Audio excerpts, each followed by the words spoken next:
The rain poured like the sky itself was grieving, its heavy drops drumming against the small-town streets in a steady rhythm. Jason Miller tightened the hood of his worn-out jacket as he guided his 6-year-old daughter, Emily, under his arm, shielding her from the storm. Jason was a single dad. His wife, Claire, had passed away 3 years earlier after a long battle with illness, leaving him with nothing but memories and the overwhelming responsibility of raising their daughter alone. He worked long shifts at the auto shop, stretched every dollar, and carried the kind of quiet exhaustion that only a single parent knows. That night, as thunder cracked in the distance, Jason noticed a figure standing at the bus stop, soaked to the bone. She was wearing an army uniform, her duffel bag at her feet, her posture stiff but her face weary. The buses had stopped running hours ago. Jason slowed his steps.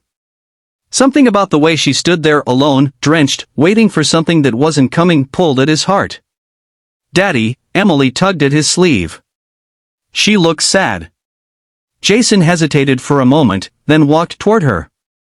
"You need a ride?" he asked, raising his voice over the rain. The soldier looked up, her eyes sharp but tired. She was young, maybe late 20s. "I was supposed to catch a bus, but," she glanced at the empty street. "Guess I'm stuck." Jason gave a small smile. "Well, nobody should be stuck out here tonight. Come on. I'll drive you where you need to go." She hesitated. Soldiers aren't quick to trust strangers, but the kindness in his eyes and the way his daughter clung to him softened her guard. "I'm Sarah," she finally said. Jason nodded. "Jason. This little one's Emily." Minutes later, the three of them were in his old pickup truck, the heater humming as Sarah held her duffel close. She explained she had just returned from deployment overseas. Her unit was scattered, her family lived states away, and she didn't want to intrude on anyone. She was simply heading to a motel until she figured out what came next. Jason frowned. "You've served this country, put yourself in harm's way, and you're telling me you're going to spend the night alone in some roadside motel? No way.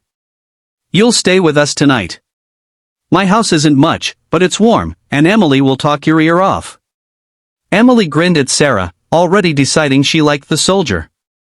That night, Sarah found herself sitting at Jason's modest kitchen table, sipping hot soup while Emily chattered about her drawings and Jason listened with quiet pride.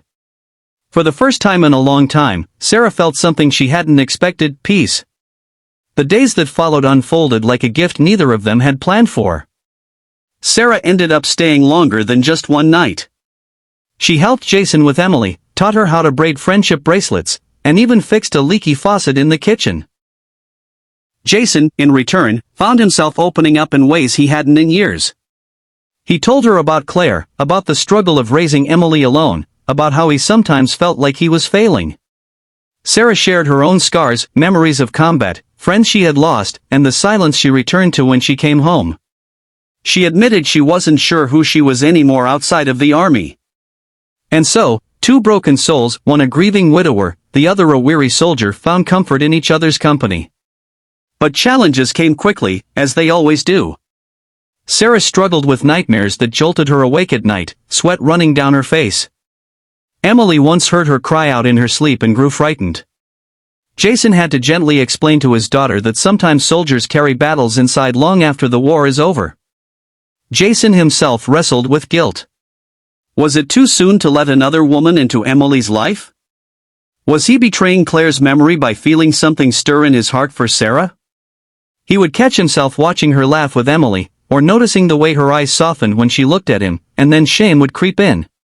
And Sarah, she fought her own demons. Could she belong in a quiet little town after everything she'd seen? Could she ever be more than just a temporary guest in Jason's home? One evening, after a long day of fixing cars, Jason returned home to find Emily drawing with Sarah at the table.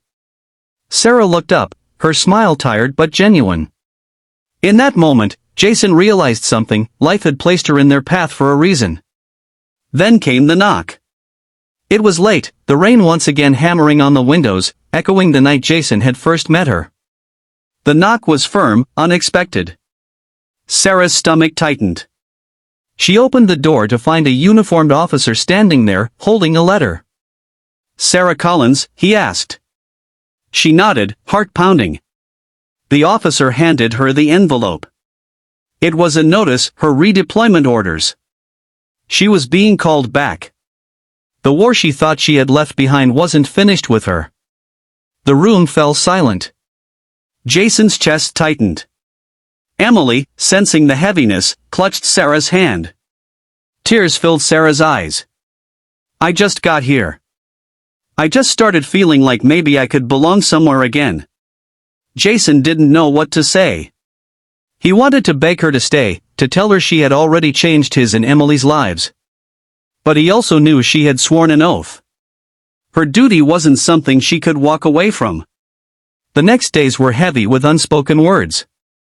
Jason tried to stay strong for Emily, but at night he sat awake, wrestling with fear that Sarah might not come back, fear that he had let himself hope again only to be left broken. Sarah packed her bag with trembling hands. I don't want to leave you too, she whispered. But I have to go. I owe it to my team. To the ones who didn't make it back last time. Jason stepped forward, his voice thick. Then promise me one thing. Promise me you'll fight to come back. Not just for your country, come back for us. Tears rolled down Sarah's face as she nodded. I promise. Months passed. Jason threw himself into raising Emily, writing letters to Sarah whenever he could, even though he never knew if they'd reach her. Emily kept a jar where she placed little notes for Sarah. I made a new friend at school, Daddy fixed my bike, I miss you. Jason promised they'd give her every note when she came home. But fear was always there, like a shadow. News reports of battles overseas made Jason's stomach knot. Every knock at the door made his heart race. And yet, in those long months, he discovered strength he didn't know he had. He wasn't just surviving anymore, he was waiting, believing, hoping. And then, one ordinary afternoon, came another knock. Jason opened the door, breath caught in his chest. And there she was, Sarah, standing in the sunlight, duffel bag at her feet, eyes shining with tears but alive. Emily screamed with joy, running into her arms. Jason's own tears spilled freely as he pulled Sarah close. For the first time in years, he didn't feel like a man who had lost everything. He felt like a man who had been given a second chance. Sarah never left again. She chose to retire from the army, finally allowing herself to build a new kind of life. She and Jason faced their challenges. Healing from trauma isn't quick, blending lives isn't easy, but they faced them together. Emily grew up surrounded by strength, kindness, and a love that had been born in the middle of a storm. And so, the story that began with a simple act of kindness in the rain became a story of healing, of second chances, and of love stronger than fear.